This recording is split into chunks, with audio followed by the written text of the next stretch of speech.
नमस्कार। अभी हम उपस्थित हैं उत्तर प्रदेश के महाराजगंज जिला अंतर्गत मिठौरा ब्लॉक अंतर्गत ग्राम सभा चैनपुर में। और चैनपुर ग्राम सभा में पोखरे पर मनरेगा से काम कराया जा रहा है।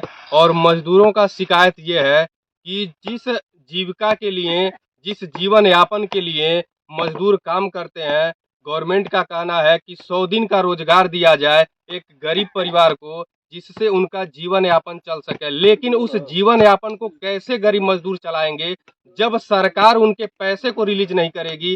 जो वो काम करते हैं, जब उनका पैसा, जो वेतन होता है 1 दिन का या फिर 10 दिन का, जब समय अनुसार उनको पैसा नहीं मिलेगा तो किस तरीके से अपने घर का खर्च चलाएंगे और कैसे अपना जीवन यापन करेंगे।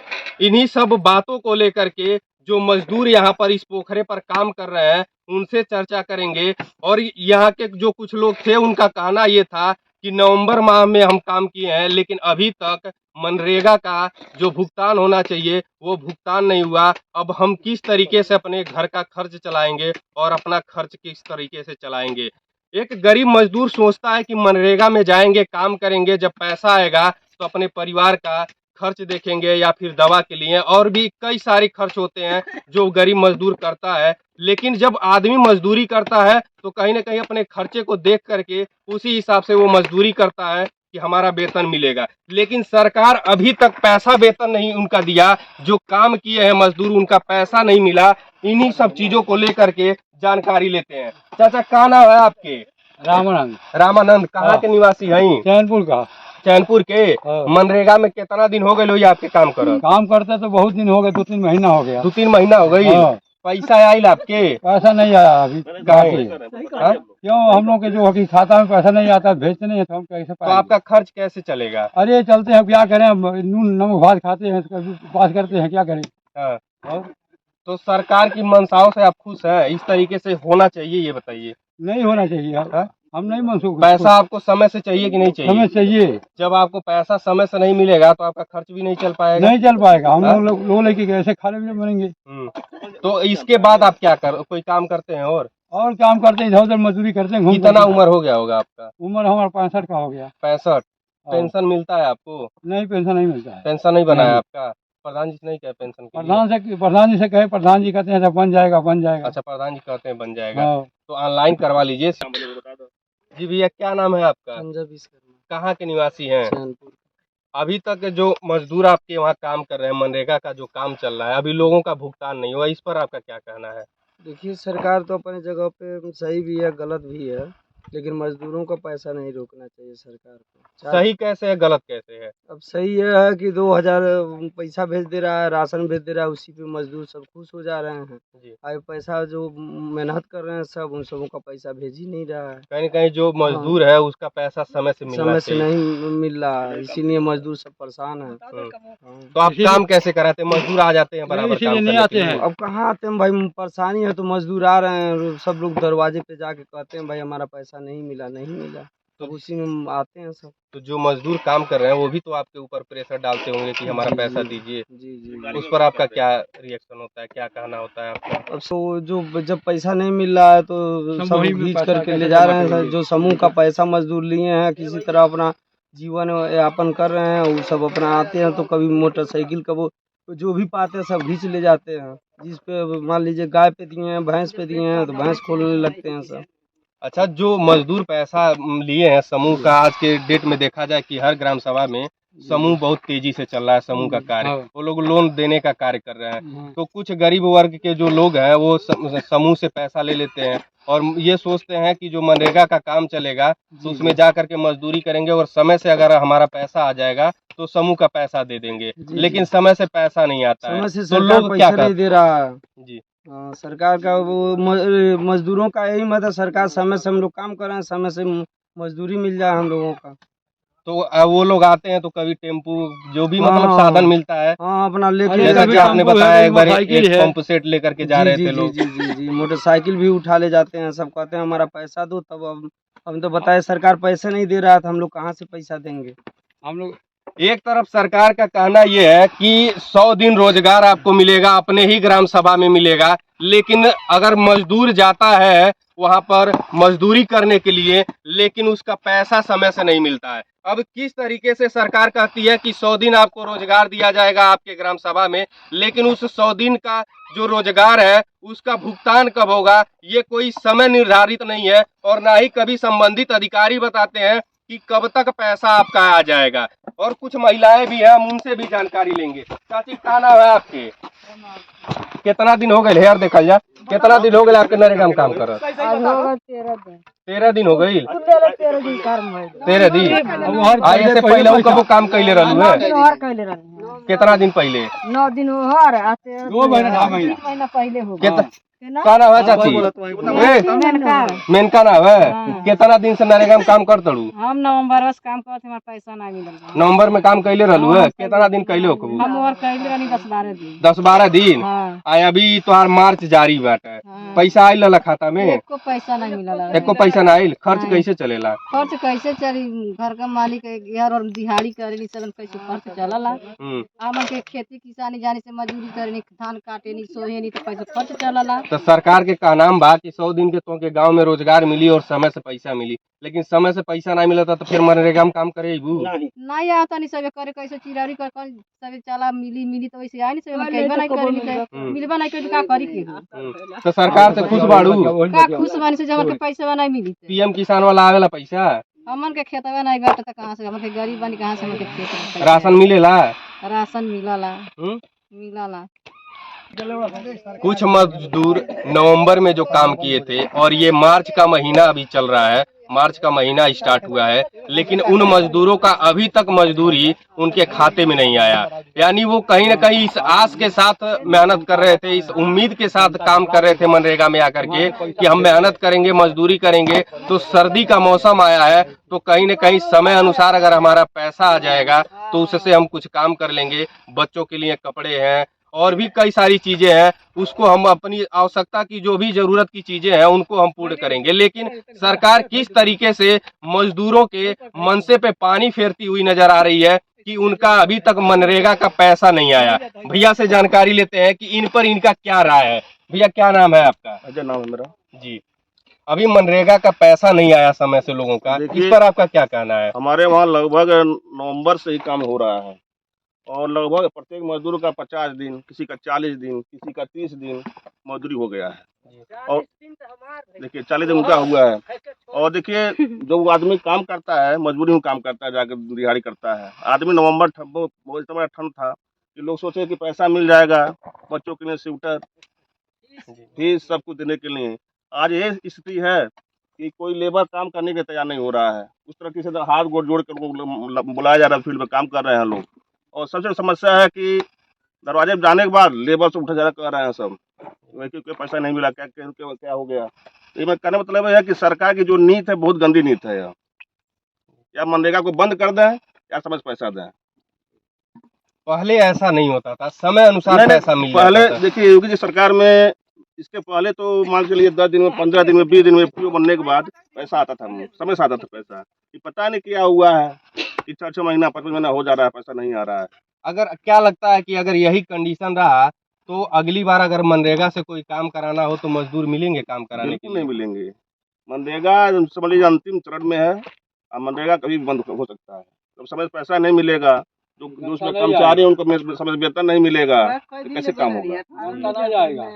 बताइए मजदूर, प्रत्येक मजदूर का हमारे वहाँ इतना 2 महीना 3 महीना लोग लेबर काम किए हैं सब, और खाने के लिए परेशान है सब। बताइए कैसे काम चलेगा? नहीं, वो तो परेशान तो होंगे ही होंगे कि जब उनको समय से वेतन नहीं मिलेगा तो जो उनका दिनचर्या है, जो भी जरूरत की चीजें हैं वो कैसे पूर्ण होंगी? बहुत समस्या सर। मनरेगा से क्या बताया जाए। पहले ये सब उम्मीद नहीं था कि हम लोग सोच रहे थे कि समय से पैसा मिल जाएगा, लेकिन बताइए सब लेबर इतने सब, मतलब उत्साह लोगों में अंदर नहीं है। पैसा मिलता तो आदमी का तो उत्साह होता है, किसी तरह मजबूरी में काम कर रहे हैं, समझ लीजिए। ठीक है। ये घटना एक महाराजगंज जिले की बात नहीं है, और ये घटना अगर देखा जाए तो उत्तर प्रदेश में जितने भी जिले हैं, सब जिले के अंतर्गत जो मनरेगा से काम कराया जा रहा है, यानी कहीं न कहीं सबकी दैनिक स्थिति बहुत ही खराब है। जो मजदूर हैं, काम करते हैं नरेगा में कि समय से पैसा मिलेगा, लेकिन समय से पैसा नहीं मिल रहा है। और ये उत्तर प्रदेश के हर जिले में सारे के सारे जितने भी लोग हैं मनरेगा में काम किए हैं सब के सब लोग परेशान हैं। अभी तक कोई ऐसा उम्मीद नहीं जगा है कि लोगों का कहना यह है कि कब मिलेगा पैसा कब नहीं मिलेगा, इसकी कोई गारंटी नहीं है। नवंबर का पेमेंट अभी तक रुका है और देखिए अब सरकार क्या करती है, या फिर चुनाव से पहले पैसा आता है या फिर चुनाव के बाद आता है। मनरेगा में अगर आदमी काम करता है और 4 महीने के बाद जब उसको मजदूरी मिलेगी तो उस पैसे का क्या मतलब निकलता है, क्या अर्थ होता है, क्या वो पैसे को सही समय पे जब नहीं मिलेगा तो बाद में लेकर के वो मजदूर पैसा करेगा क्या। जरूरत आज है उसको तो वो 4 महीने बाद पैसा लेकर के क्या करेगा। इन्हीं सब चर्चाओं को लेकर के और ग्राम सभा के अंतर्गत ग्राउंड रिपोर्टिंग चल रही है हमारी। संदीप गुप्ता, महाराजगंज से। आप सभी देख रहे हैं जन समस्या न्यूज और अभी हम उपस्थित हैं एमडी डॉक्टर जेड सिद्दीकी के पास, जो कि पुरैना खंडी चौराहा घुगली रोड, जो घुगली रोड से शिकारपुर होते हुए महाराजगंज के लिए रास्ता निकलता है, उसी रोड पे इनका क्लिनिक चलता है। और कुछ आज के दौर में जो देखा जाए कि बीमारी से ज़्यादा लोग जूझ रहे हैं। और सबसे पहले डॉक्टर साहब देखा जाए कि शुगर की समस्या बहुत तेजी से बढ़ रही है लोगों में, इस पे कैसे रोकथाम लगाया जाए और क्या उपाय है इसका, किस तरीके से ट्रीटमेंट किया जाए जिससे शुगर की समस्या से जो लोग जूझ रहे हैं उस पर काबू पाया जाए, शुगर की समस्या कम हो। शुगर जो बीमारी है वो मीठा खाने से अधिक होता है और शुगर की जो समस्या है वो मानसिक टेंशन, जिस भी इंसान को दिमाग में वाइब्रेशन हो जाएगा, टेंशन हो जाएगा, उसको तो शुगर हो जाना है। जिसको टेंशन नहीं रहेगा उसको शुगर नहीं होगा। जो 8 घंटा से कम सोएगा उसको शुगर हो जाएगा। समय से खाना खाइए, समय से पानी पीजिए, ठीक ना। और मीठा सामान कम खाइए। मीठा सामान कम खाएंगे तो डायबिटीज मतलब शुगर न होने की संभावना रहेगी। और सुबह 8 बजे से पहले खाना खा लीजिए और सप्ताह में एक बार परहेज करिए और 6 महीने साल भर में अपना ग्लूकोज लेवल जांच कराते रहिए ताकि आपको पता चले कि आपको शुगर है या नहीं है, ठीक ना। कुछ लोग ऐसे भी हैं जो बालपन की समस्या से, औरतों में ये देखा जाए कि लगभग औरतें जो हैं बालपन की समस्या से जूझ रही हैं। इसके लिए क्या उपाय और क्या बेहतर किया जा सकता है, किस तरीके का ट्रीटमेंट उनके साथ होना चाहिए। औरतों में बालपन की समस्या जब हो रही है उनके लिए हार्मोन की जांच कराइए, अल्ट्रासाउंड कराइए। जो एक कंडीशन में जिसका उनका एस्ट्रोजन और प्रोजेस्टेरोन हार्मोन से कितना है, किस कंडीशन में उनको बालपन से छुटकारा पाया जा सकता है, वो अल्ट्रासाउंड जांच करा लीजिए। अल्ट्रासाउंड जांच कराने के बाद से ही क्लियर किया जा सकता है उनको उनका बालपन किस तरह से सिक्योर किया जा सकता है। कहीं ऐसा मतलब कई सारी चीजें होती हैं कि महिलाओं में भी कुछ कमियां हो जाती हैं, कहीं पुरुषों में भी कुछ कमी होती है। तो ऐसे में जो कपल्स हैं उनको किस तरीके का ट्रीटमेंट देना चाहिए, कपल का भी जांच होना चाहिए। कपल का भी जांच होना चाहिए और लेडीज का भी जांच होना चाहिए। जैसे जिस पुरुष जो है उसकी भी जांच हो, महिला हो उसकी भी जांच हो। महिला हो और पुरुष हो दोनों का संपूर्ण जांच कराने के बाद से ही उस स्तर पर पहुंचा जा सकता है कि इनका बालपन की समस्या को दूर किया जा सकता है। जब तक आप जांच नहीं करा पाएंगे तब तक आप क्लियर नहीं कर पाएंगे कि इनकी कंडीशन को कहाँ तक हम पहुंचे हैं, कहाँ तक इसका मतलब कि क्या कंडीशन है क्या कंडीशन नहीं है, इनके स्पर्म का मोलारिटी कितनी है कितना नहीं है, ठीक ना। इनमें क्या इनका हार्मोन कितना है, उनका स्पर्म कितना है। तो दोनों का जब तक शेड्यूल जांच नहीं होगा, क्लियर नहीं होगा, तब तक दोनों का बालपन क्लियर नहीं हो सकता है। अच्छा, गठिया की समस्या से ज्यादातर महिलाओं में गठिया की समस्या से लोग परेशान हैं, इसके लिए क्या ट्रीटमेंट है और बेहतर उपाय क्या हो सकता है। अक्सर करके 40 से 45 से 50 साल के बाद से औरत हुए या मतलब पुरुष हुए, आदमी हुआ है लेडी हुआ, किसी को भी गठिया की समस्या आ सकती है। जैसे पहले जो कोई भी लड़का रहता है शुरू से में भाग दौड़ ज्यादा करता है, दौड़ता है, उसका ब्लड का सर्कुलेशन मतलब चलता है। और जब आदमी बढ़ने लगता है, आदमी की उम्र जब बढ़ने लगती है तो उनका ब्लड गाढ़ा होने लगता है। जब ब्लड गाढ़ा होने लगता है, जो पतली पतली वेन्स होती है उसमें ब्लड का सप्लाई कम होने लगता है। जो ब्लड की सप्लाई कम होने लगती है, जहां उन्हें भटकान देता है, गाढ़े पकड़ लेता है और गठिया की समस्या उत्पन्न हो जाती है। इसके लिए खून को पतला करने के लिए आप मेडिसिन लीजिए, घरेलू उपाय भी कर सकते हैं जिससे कि आपका ब्लड पतला हो और गठिया से छुटकारा पा सकते हैं। तो गठिया के लिए आपका अंग्रेजी दवा सही रहेगा या फिर आयुर्वेदिक? अंग्रेजी दवा खाएंगे तो रिस्पांस तो मिलेगा, लेकिन मान लीजिए कुछ साइड के लिए मिलेगा, फिर उसके बाद हो जाएगा। इसके लिए आयुर्वेद से ही संपूर्ण इलाज किया जा सकता है। हाँ, तो वो गठिया खत्म हो जाएगी। इसके लिए आप मेरे वहाँ पे संपर्क कर सकते हैं। किसी भी पेशेंट को लेकर आइए, गठिया को संपूर्ण इलाज करा करके लेकर जाइए। गठिया का इलाज आपके वहाँ मतलब? हाँ, हमारे गठिया का इलाज होता है। किसी भी आदमी को, किसी भी आदमी, जैसे मान लीजिए कोई भी लड़का होगा या लड़की हुई 1 से 25 साल तक, वो लोग दौड़ते घूमते जाते हैं और 25 साल के बाद में जैसे दिनचर्या बढ़ने लगती है वो लोग आराम करने लगते हैं। जब आराम करने लगते हैं, जहाँ सर्कुलेशन कम होता है, ब्लड वहां पहुंचना कम हो जाता है। जैसे पतली पतली वेंस जो होती है उसमें ब्लड का सप्लाई कम होने लगता है और वहीं पर गांठ में दर्द बनना स्टार्ट हो जाता है। जब खून नहीं मिलेगा तो आदमी चलेगा कहाँ से? वहीं पर नसा फूल जाती है और गांठ पकड़ लेता है, चलने में असमर्थता हो जाती है।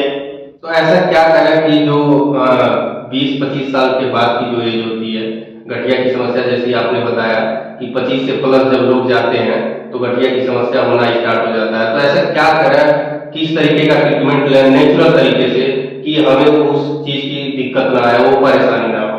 जैसे खून को पतला करने के लिए आप मध ले लीजिए, 2 चम्मच मध ले लीजिए, 5 जवा लहसुन ले लीजिए, लहसुन को पीस लीजिए 2 चम्मच मध में, शहद में मिला के सुबह खाली पेट ले लीजिए, सब 1 माह में 7 दिन। अगर आपको डायबिटीज है, मतलब आपको शुगर है, आपको नहीं शुगर है, किसी को भी, किसी पेशेंट को अगर शुगर है 30 साल के बाद या 45 साल के बाद या 60 साल के बाद जिसको शुगर है, वो अदरक का 2 चम्मच रस है और 1 चम्मच नींबू का रस है, वो खाली पेट पिए, जिससे उसका ब्लड पतला रहेगा। 1 महीने में 5 दिन पीना है, जिससे उसका ब्लड पतला रहेगा और उसको गठिया और साड़िका से जूझना नहीं पड़ेगा। पाइल्स की समस्या से लोग ज्यादातर जूझ रहे हैं, इसके लिए क्या सोल्यूशन बेहतर हो सकता है? पाइल्स की समस्या के लिए आप जब मिर्च मसाला ज्यादा खाएंगे, जब मिर्च मसाला ज्यादा खाएंगे, लाइटिंग जब टाइट होगा तो वहाँ फ्रैक्चर हो जाता है एनुल, जिसकी वजह से वो उसमें कोई ध्यान नहीं देता है, छोटा सा नासूर बन गया बगंदर। तो इसमें उसको खान पान मेंटेन करना चाहिए, मिर्च मसाला परहेज करना चाहिए। और जब भी पाइल्स की समस्या हो तो उस कंडीशन में किसी भी इंसान को, लेडीज हो या जेंट्स हो, फिटकरी लेना चाहिए और गर्म पानी में उसको 1 महीना कंटिन्यू धोना चाहिए, 6 महीना तक भी धोना चाहिए। उससे संपूर्ण इलाज किया जा सकता है। सिर्फ फिटकरी से पाइल्स की समस्या से निजात मिल सकती है। अगर निजात नहीं मिलती है तो अच्छे डॉक्टर से या मेरे ही वहाँ ला करके आप दिखा सकते हैं और उसके बाद उसका इलाज करा करके आप बेहतर हो सकते हैं। आपके वहाँ किन समस्याओं पे उपचार किया जाता है, जो बीमारी है? जैसे हमारे यहाँ लगभग साड़िका हो गया, गठियावात हो गया, हड्डी का प्लास्टर हो गया, बाजपन हो गया, पथरी हो गया, बाल का झड़ना हो गया, मोटापा हो गया, ये सब के, और सफेद दाग हो गया, इसका संपूर्ण इलाज होता है मेरे वहाँ। नेचुरल तरीके से इलाज होता है। कोई जरूरी नहीं ये नहीं कि 1 रुपए जब तक पिलाएंगे तब तक फिट रहेगा, उसके बाद फिर जैसा बस हो जाएगा। कुछ जेन्युइन चीजें हैं उस पर हम चर्चा करेंगे। जैसे कि मार्केट में डॉक्टर तो बहुत सारे लोग हैं, बहुत सारे डॉक्टर हैं, लेकिन कुछ लोग ऐसे हैं कि जो 5 साल से कम उम्र के बच्चे हैं उनको इंजेक्शन देना सही है या फिर गलत है? देखिए, इंजेक्शन देना कब सही है कब गलत है उसको उसका जांच कर लीजिए, जांच में क्या निकलता है क्या नहीं निकलता है, उसके बाद उसको इंजेक्शन लगाइए। जो भी बच्चा है 1 महीने का है, 6 महीने का है, साल भर का है, 5 साल का है, उसका अगर मान लीजिए बुखार ही है, बुखार में पहले सिरप दे करके उसको कंट्रोल करिए। अगर सिरप देने के बाद 1 से 2 दिन में नहीं कंट्रोल हो रहा है तब उसको क्या बोला कि पेडियाट्रिक डॉक्टर से दिखा करके एडवाइस ले करके इंजेक्शन लगवाइए। अपने आप उसको इंजेक्शन लगवाना उचित नहीं है। जिस विभाग के जो डॉक्टर हैं उनसे सलाह लेने के बाद इंजेक्शन लगवाइए। जब मेडिकल पर जाते हैं लोग तो बहुत सारे ऐसे मेडिकल स्टोर्स वाले हैं जो कभी ये जानने का प्रयास नहीं करते हैं कि इनको कितना डोज चाहिए, किस हिसाब की दवा है, विदाउट डोज का दवा दे दिया जाता है, जिससे पेशेंट को कभी कभी ऐसा होता है कि जैसे इन्फेक्शन हो जाता है किसी तरीके का, बॉडी में सूजन आ जाती है। तो मान लीजिए मेडिकल डोज जो मेडिकल स्टोर वाले दवा दे रही है, मान लीजिए उनको तो इमरजेंसी है भैया, उनको इमरजेंसी है, अच्छे डॉक्टर के पास जा नहीं पाएंगे क्योंकि मान लीजिए 100 रुपये उनके पास पैसा है नहीं, 100 रुपये सोचेंगे हम डॉक्टर को फीस देंगे तो 100 रुपये अपना दवाई करा लेंगे, ठीक है। फिर मान लीजिए 10 रुपये 20 रुपये लेकर दवा खाए, अगर पूरा में दवा आराम मिला नहीं मिला तो डिस्ट्रिक्ट हॉस्पिटल जाए, पर्ची बनवाए, पर्ची बनवा के अपना जांच कराए, जांच करा के दवा लेना ताकि फिट हो जाए। अभी आपने एक बहुत अच्छी बात कही कि जैसे बहुत सारे ऐसे डॉक्टर हैं कि फीस रखते हैं अपना, अगर इमरजेंसी में दिखाना है तो 1500 दीजिए, 2000 दीजिए, और जैसे मान लीजिए नॉर्मल पेशेंट दिखाना है, नॉर्मल तरीके से अगर पेशेंट को मतलब डॉक्टर साहब जब देखते हैं तो कोई 800 फीस रखे हैं, कोई 1000 रखे हैं। क्या ये आपके नज़र से क्या लगता है, ये चीज़ें होनी चाहिए या फिर? अच्छा बताइए, आप जो भी लड़का शुरू से पढ़ाई करता है जी, पढ़ाई करता है जी, पढ़ाई करने के बाद पहले तो उसको एमबीबीएस करेगा, फिर वो 6 साल एमबीबीएस की पढ़ाई करेगा, एमबीबीएस किया, बीएचएमएस किया, बीएमएस किया, बीडीएस किया या बीयूएमएस किया, 2 बजे तक तो पढ़ेगा। फिर उसके बाद से तो छोटी नहीं मिलेगी, फिर 1 साल का इंटर्नशिप करेगा, इंटर्नशिप करने के बाद तो जाकर रजिस्ट्रेशन कराएगा, रजिस्ट्रेशन करा करके आगे तो अपना क्लिनिक खोलेगा, फिर पीजी नीट की तैयारी करेगा, तब जाके एमडी में एडमिशन होगा, 3 साल उसका शेड्यूल मिलेगा, फिर 2 बजे तक जल्दी मिलेगा बैठ करके किताब लेकर के, मोटी मोटी किताब लेकर बैठ के पढ़ाई करेगा। तो आप ही बताइए उस समय वो क्या करेगा? वो फीस नहीं लेगा तो फिर भैया क्या करेगा बताइए आप ही। नहीं, आपका कहना सही है, लेकिन बहुत सारी ऐसी चीजें हैं कि जो नहीं होना चाहिए। आज एक हॉस्पिटल है, उस हॉस्पिटल जो हॉस्पिटल संचालित है, वहाँ पे कई सारे ऐसे हॉस्पिटल होते हैं कि आप जाएंगे अंदर तो गंदा गंदा दिखेगा, कहीं न कहीं साफ सफाई नहीं रहता है। क्या इससे जो पेशेंट है वो पेशेंट और सही तरीके से ठीक होंगे या फिर बीमारी के कारण? जिस हॉस्पिटल में कमरे की गंदगी होती है, उस हॉस्पिटल में उसके प्रबंधक को चाहिए कि वो उसको टाइट करे, ताकि वो डस्ट उठ जितना भी गंदगी है वो सफाई रहे। सफाई रहेगा तो पेशेंट यानी मरीज जल्दी से क्योर होगा, जल्दी ठीक होगा। आप ही कपड़ा पहने हैं जी, 1 दिन कपड़ा पहने हैं, 2 दिन पहने हैं, 3 दिन पहने हैं, तीसरे दिन जब पहनेंगे कपड़ा, अपना कपड़ा ही आपको मतलब अजीब टाइप लगेगा। तो जिस बेड में पेशेंट सोया है उस घर में झाड़ू पहुंचाने लगेगा, उस घर में क्या बोला कि डस्ट रहेगा, तो पेशेंट को और इन्फेक्शन बढ़ने लगेगा। तो इससे बेटर है कि अगर आप कहीं पहुंच रहे हैं, कहीं देख रहे हैं ऐसा की व्यवस्था है, वही आपके हॉस्पिटल में डस्ट को कृपया करके साफ कराइए ताकि आपका पेशेंट जल्दी ठीक हो। पेशेंट जो है मरीज है, भगवान का दूसरा रूप होता है। अब कौन जानता है कि पेशेंट एक भगवान है? आखिर उसको बचाया जा रहा है। सब लोग कहते हैं डॉक्टर भगवान है, डॉक्टर कौन है? पेशेंट ही भगवान है। नहीं, आपका कहना सत्य है कि कहीं न कहीं लोग कहते हैं भाई डॉक्टर एक भगवान के दूसरे रूप हैं, क्योंकि जो मरीज जाता है डॉक्टर साहब के पास तो ये आश्वासन रखता है, एक विश्वास रखता है कि हम डॉक्टर साहब के पास जा रहे हैं तो कहीं न कहीं हमारा बेहतर ट्रीटमेंट करेंगे, इलाज करेंगे, जिससे हमें जो समस्या है, जिस समस्या से जूझ रहे हैं उससे हमारा कहीं न कहीं निदान होता है। तो इस नजरिए से लोग देखते हैं कि भाई डॉक्टर को भी एक भगवान का दर्जा देते हैं लोग। डॉक्टर को लोग भगवान का दर्जा देते हैं, लेकिन डॉक्टर लोग मरीज को भगवान का दर्जा देते हैं कि हमारा भगवान आया है, इसका हम सेवा करें, तब उनको बीमा मिलेगा। जी, ये आपका कहना तो सही है। कहीं न कहीं मानव सेवा जो है वो सर्वोपरि है, मानव सेवा ही ईश्वर सेवा है। और रही बात की आपका कहना सत्य है, लेकिन एक चीज समझ नहीं आ रहा है कि डॉक्टर साहब ये जो बच्चों का ट्रीटमेंट चल रहा है, बच्चों का ट्रीटमेंट चल रहा है, तो इस पे कई सारी चीजें ऐसी होती हैं कि इंजेक्शन लगाते हैं लोग, तो बच्चों में इन्फेक्शन आ जाता है और भी कई सारी चीजें। इसका वजह क्या हो सकता है? मान लीजिए बीमारी कुछ और है, इंजेक्शन कुछ और लग सकता है, इन्फेक्शन हो सकता है। अच्छा, एक चीज बताइए, कहना तो नहीं चाहिए लेकिन फिर भी मैं कह रहा हूँ, हाँ, ये जांच का विषय है कि नहीं? जो इतना तेजी से लोग डॉक्टर बढ़ रहे हैं, पढ़ाई लिखाई है कि नहीं है, 1 साल 2 साल किसी जगह प्रैक्टिस कर ली और प्रैक्टिस के आधार पे उनका क्लिनिक चल रहा है, कोई हॉस्पिटल खोल करके चला रहा है और पेशेंट देख रहा है। किसी तरह कभी हाल ही में महाराजगंज जिले में कई हॉस्पिटल पे ये घटना हुई कि वहाँ पे पेशेंट मर गया, और पेशेंट मरने के पश्चात डॉक्टर का कर्म ये होता है कि भाई अगर पेशेंट मर गया तो उसके घर वालों को सुपुर्द करें, उनके घर वालों को बुला कर देते हैं, लेकिन हॉस्पिटल छोड़ के लोग भाग गए। क्या ये सही है? जब अप्रशिक्षित डॉक्टर आएंगे तो हॉस्पिटल छोड़ के क्या करेंगे? जब प्रशिक्षित डॉक्टर आएंगे तो पहले का बोला तुमको गार्जियन को बुलाएंगे, भैया आपका लेवल एक कंडीशन है, आपका पेशेंट का लेवल एक कंडीशन है, एक कंडीशन में आपको दिक्कत हो सकती है, आपको वहां स्मार्ट मेडिकल कॉलेज लेके जाना पड़ेगा, यहाँ पे रुकने से आपकी दुर्घटना हो सकती है। अप्रशिक्षित डॉक्टर, जब जितने अप्रशिक्षित डॉक्टर हैं, मान लीजिए हॉस्पिटल खोले हैं या क्लिनिक खोले हैं, वो लोग मतलब की दिक्कत ला सकते हैं। और जो प्रशिक्षित डॉक्टर हैं वो कंडीशन को जान रहे हैं, इनका हार्ट इतना काम कर रहा है, इनकी बॉडी में इतना खून है, इनको ये बीमारी है, पूरी संपूर्ण जांच कराने के बाद ही उसका इलाज करते हैं। आप अप्रशिक्षित वाले जो आया भैया चलो पेट है ठीक हो जाएगा। कुछ ऐसे डॉक्टर हैं जैसे समस्या उनको समझ में नहीं आती है फिर भी उसका इलाज करते हैं, क्या ये सही है? उनकी लापरवाही है, समस्या नहीं समझ में आती है तो उनको दवा नहीं करना चाहिए, डिस्ट्रिक्ट हॉस्पिटल जाकर कंसल्ट लेना चाहिए, अपने सीनियर डॉक्टर से मिल लेना चाहिए, या नहीं कुछ समझ में आ रहा है तो उनको सीधा सीधा मेडिकल कॉलेज भेज देना चाहिए, भैया जाओ मेडिकल कॉलेज में तुम्हारा तुमको इलाज हो जाएगा। डॉक्टर साहब बहुत बहुत धन्यवाद आपका। और मैं अपने दर्शक बंधुओं से कहना चाहूँगा यही कि अगर आपको किसी भी तरह का कोई दिक्कत है, कोई समस्या है, तो डॉक्टर साहब का नंबर है, उस नंबर पे आप कॉल कर सकते हैं और डॉक्टर साहब से मिल सकते हैं। और डॉक्टर साहब एक बार पुनः अपना परिचय दे दें। मेरा नाम डॉक्टर जेड़ा सिद्दीकी है, मैं पुराना खड्डी चौराहा में बैठता हूँ। मैं BHMS MD किया हूँ और संपूर्ण इलाज करता हूँ, जैसे साड़िका हो गया, गठियावात हो गया, पथरी हो गया, बाजपन हो गया, सफेद दाग हो गया, पाइल्स हो गया, बलंदर हो गया, बाल का झड़ना हो गया, मोटापा हो गया, इत्यादि सबका इलाज संपूर्ण ढंग से हो जाता है मेरे वहाँ। जब भी किसी को कोई दिक्कत हो सब यहाँ पर आकर के 7388073747 पे आकर के संपर्क करें या ऑनलाइन भी परामर्श ले सकता है। चलिए बहुत बहुत धन्यवाद। अगर आपको किसी भी तरीके का कोई दिक्कत है, कोई समस्या है, तो डॉक्टर साहब का नंबर है, उस नंबर पे आप कॉल कर सकते हैं और इनसे फोन के माध्यम से आप जानकारी भी ले सकते हैं और आकर के इनसे मुलाकात भी कर सकते हैं।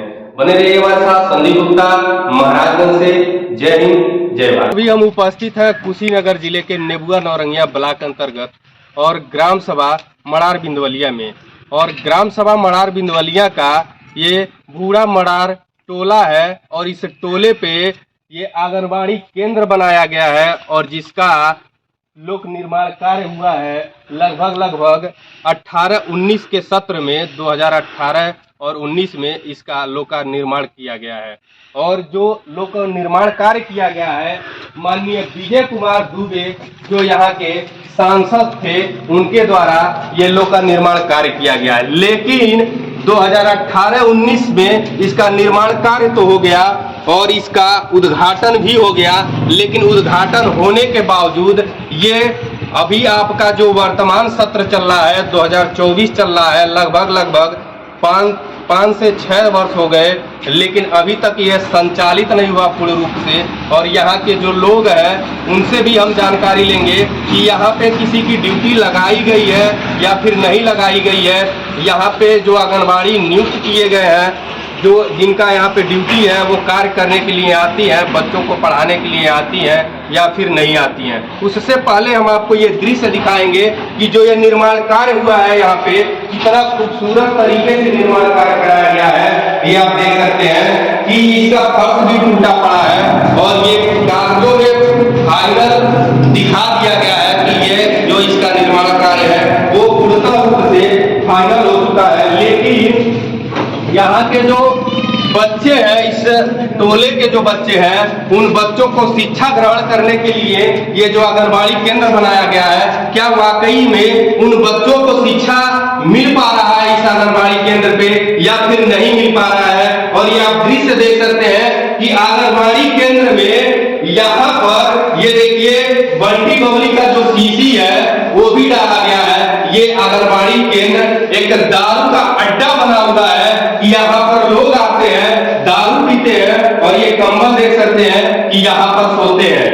सरकार लाखों करोड़ों का बजट पास करती है कि जो ग्राम सभा के लोग हैं उनको इसका लाभ मिले, जो छोटे छोटे बच्चे हैं वो अपने ग्राम सभा में शिक्षा ग्रहण करें। लेकिन जो आंगनबाड़ी केंद्र बनाया जाता है उस आंगनबाड़ी केंद्र का दृश्य आप देख सकते हैं कि यहाँ पर जो नशेड़ी प्रवृत्ति के लोग हैं, जो नशा करते हैं, वो लोग आते हैं इस आंगनबाड़ी केंद्र में, दारू पीते हैं। और ये आप बंटी बबली का बोतल तो देख ही रहे होंगे कि किस तरीके से ये पड़ा हुआ है। अब हम थोड़ी सी जानकारी लेंगे कि इस टोले के जो लोग हैं उनका क्या राय है और वो क्या सोचते हैं इस आंगनबाड़ी केंद्र को लेकर के।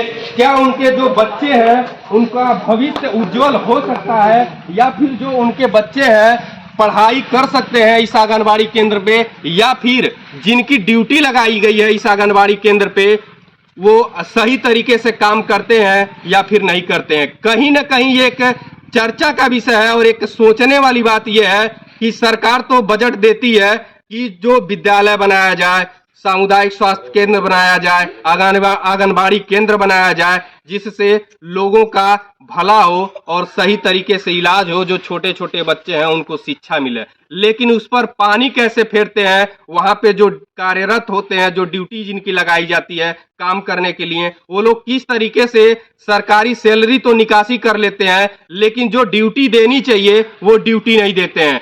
ग्राम सभा के लोग उपस्थित हैं, हम उनसे जानकारी लेते हैं। चाचा, क्या नाम है आपका? हमारा गुड्डू नाम है। गुड्डू नाम है। किस ग्राम सभा के निवासी हैं? बूढ़ा मनार के। बूढ़ा मनार के। प्रधान जी का क्या नाम है वर्तमान में? जी, वर्तमान में रविंदर यादव। रविंदर यादव। और ये किस सत्र में बना था? आंगनबाड़ी केंद्र किस सत्र में बना था, आपको याद है? 18-19 में बना है। 18-19 में बना है। और 18-19 से लेकर के आज वर्तमान जो स्थिति है 2024 सत्र चल रहा है आपका, लगभग 4 से 5 साल हो गया इसको बने हुए। जी सर। कितनी बार ये खुला है? एक भी बार नहीं खुला है। 4 से 5 साल हो गया, एक बार भी नहीं खुला। अच्छा, ड्यूटी किन की लगी है यहाँ पे? अभी तो कोई आया ही नहीं कि मैं देखा हूँ कि कौन आता है कौन जाता है, कोई भी नहीं आया आज तक। अच्छा, आंगनबाड़ी केंद्र किस लिए बनाया जाता है, इसके बारे में आपको मालूम है? मान लीजिए बच्चे पढ़ने के लिए बनाया जाता है ना, बच्चों के पढ़ने के लिए। लेकिन यहाँ पे आंगनबाड़ी केंद्र बन गया, ड्यूटी लगी है कि नहीं लगी है इसके बारे में भी नहीं पता है आपको। हाँ, जो बच्चे हैं क्या वो पढ़ाई करेंगे कि नहीं करेंगे? क्यों नहीं करेंगे? जब कोई आएगा यहाँ पढ़ाएगा तो जरूर बच्चे आएंगे पढ़ने के लिए। पढ़ने के लिए बच्चे आएंगे। अब इससे बच्चे का भविष्य अंधकार में है या उज्जवल में है? अंधकार में है। अंधकार में। इसके लिए आप लोग शिकायत किए थे? शिकायत तो किसी से नहीं किए थे हम लोग। क्यों नहीं किए? प्रधान जी से कहे थे तो प्रधान जी कह रहे हैं कि होगा बस। क्या नाम है? हरिलाल सिंह। हरिलाल सिंह, यहीं के निवासी हैं। रास्ता भी नहीं। ये आंगनबाड़ी केंद्र बने हुए कितना दिन हो गया? चलने 7वां साल है यार। 18-19 में बना, 18 से स्टार्ट हुआ यार, 24 चल रहा, 7वां साल है जी। 7वां साल में आज तक कोई प्रधान ग्राम सभा मोतीलाल मदेसिया के कर कमलों द्वारा यह बना और विजय कुमार दुबे सांसद के कर कमलों द्वारा इस स्थापित हुआ। आज तक इसमें कोई न पढ़ाई हुआ, न कुछ हुआ, न कोई यहाँ के बच्चे आए, न कोई प्रधान इसका संज्ञान में लिया। मोतीलाल मदेसिया के बाद रविंद्र यादव हुए, वो अभी नहीं कोई समाधान लिया आज तक। आंगनबाड़ी में कितने लोगों की ड्यूटी लगी हुई है आपके ग्राम सभा? एक भी यहाँ कोई ड्यूटी नहीं है, कोई कार्यरत नहीं है। कार्यरत नहीं, काम नहीं करती हैं? कोई नहीं, सैलरी केवल निकालती हैं अपना। अब ये अभी मुझे मालूम है कि इस पे कोई किसी का ड्यूटी लगा। आपके घर पे छोटे बच्चे हैं? छोटे बच्चे कहाँ जाते हैं पढ़ने के लिए? प्राइमरी स्कूल में। और उससे भी छोटे बच्चे वहीं जाते हैं। वहीं पे जाते हैं। यहाँ पे एक भी बच्चे नहीं आते। इस वार्ड के सदस्य भी हमारे साथ मौजूद हैं, हम उनसे जानकारी लेते हैं। जी भैया, क्या नाम है आपका? अक्षय विश्वकर्मा। अक्षय विश्वकर्मा। इससे पहले आप सदस्य रहे हैं? नहीं, इसके पहले। आपका वार्ड नंबर कितना है? वार्ड संख्या 5। वार्ड संख्या 5। पहली दफा आप सदस्य बने हैं। तो ये बताइए, आपके वार्ड में ये आंगनबाड़ी केंद्र है, संचालित क्यों नहीं हुआ अभी तक? संचालित मान लीजिए हमारा जो प्रस्तावित हम प्रधान को देंगे, प्रधान के माध्यम से ही होता है। और प्रधान को हमने एप्लीकेशन कई बार दिया, नियुक्ति के विषय में पूछा तो मान लीजिए कहते हैं होगा, तो बताइए उसके लिए हम क्या करें। कितना दिन पहले आप? अभी तो इसका 3-4 बार दे चुके हैं। अभी इसका बाउंड्री के लिए भी 4-5 बार प्रस्ताव कर चुके हैं हम। रास्ता के लिए भी बता दो। अभी रास्ता इधर है तो अभी हमें इधर से जमीन नापा गया है, मैं बोला उनसे बाउंड्री वाल हो जाए, थोड़ा सुरक्षित हो जाए। अभी वो भी पेंडिंग में हम तो। अच्छा, ये आप लोगों का रास्ता है? नहीं, इस परिवार का उधर से जाने का पूरा उधर रास्ता है जी।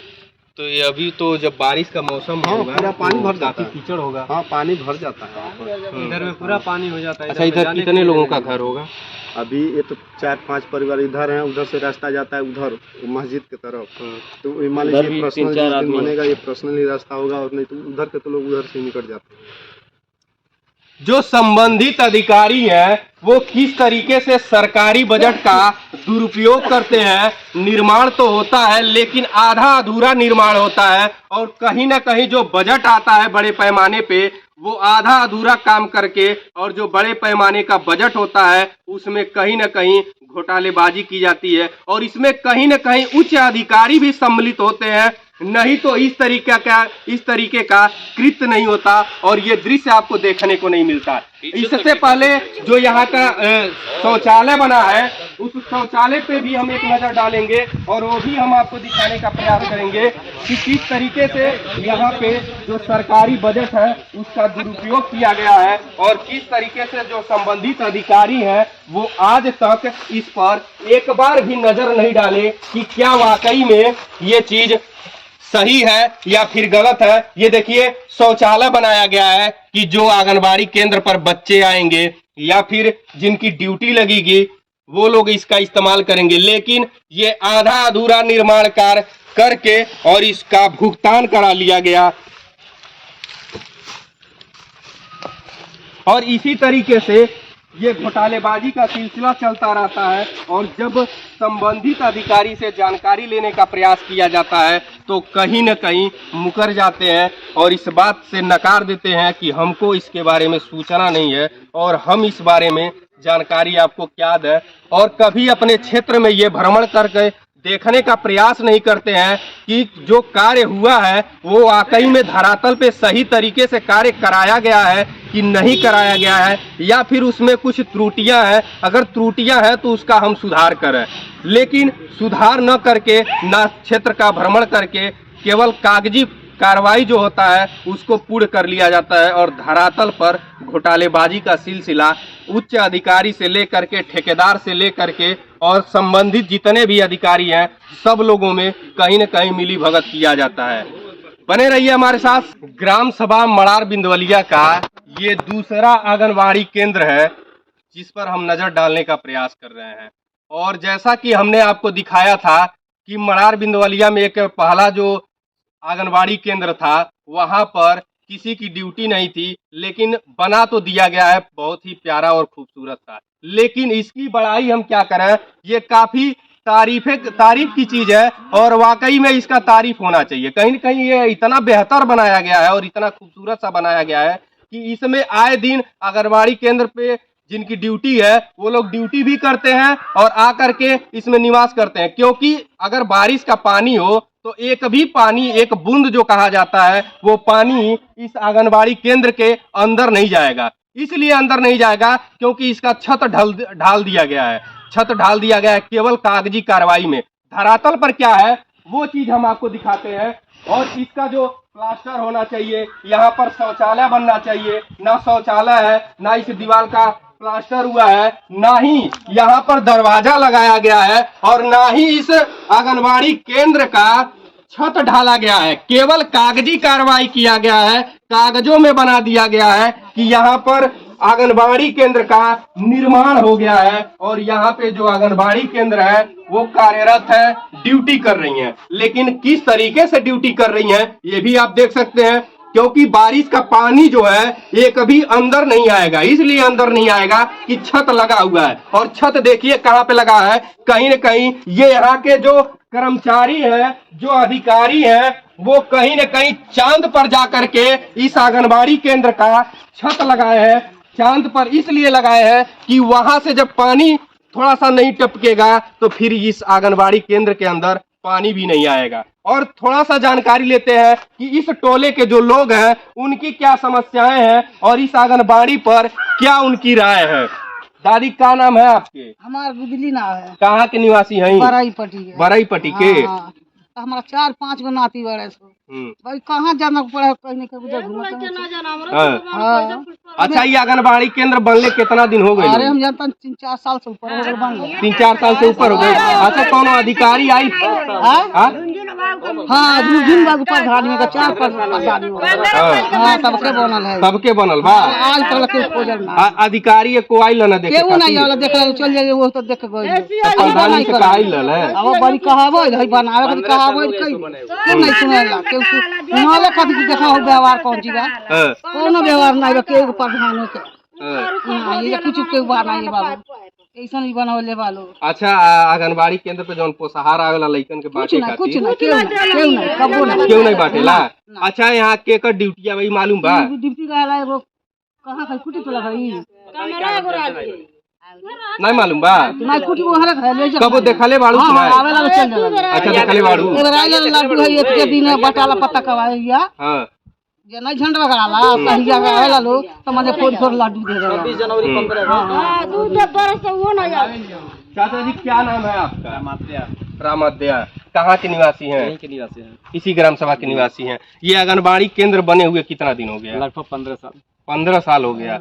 और जो इससे संबंधित अधिकारी हैं कभी जांच पड़ताल के लिए आए थे या नहीं? जांच पड़ताल के आए थे, आते हैं चले जाते हैं। आते हैं चले जाते हैं। कार्रवाई के नाम पे क्या करते हैं? कार्रवाई जैसा है आप देख रहे हैं वैसा ही रहता है जी। और अभी तक ये लिंटर नहीं अभी लगा? तक लिंटर नहीं लगा। और फाइलों में तो ये फाइनल है। अब तो मान लीजिए आपके सामने साक्षात दिख रहा है। कागजी कार्रवाई में ये तो फाइनल दिखाया गया है। यहाँ पे ड्यूटी भी चल रही है बाकायदा। ड्यूटी भी नहीं होता है। ड्यूटी भी नहीं होता।